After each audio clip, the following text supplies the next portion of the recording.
behalf of the 3rd Marine Aircraft Wing, Marine Corps Air Station Miramar, and all the Marine units participating this year, welcome to the 2008 MCA's Miramar Air Show.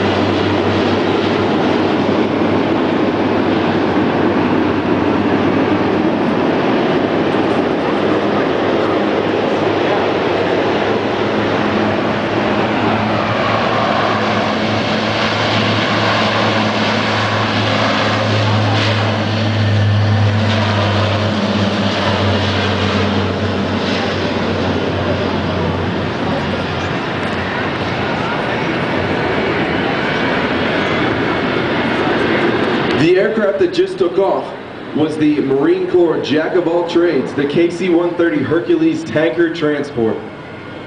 Marine tactical aircraft, including both jets and helicopters, rely heavily on the Hercules to keep them fueled so those assets can stay in flight. The KC-130 also provides aerial delivery of personnel and equipment, rapid ground refueling, airborne communications relay, and night illumination to name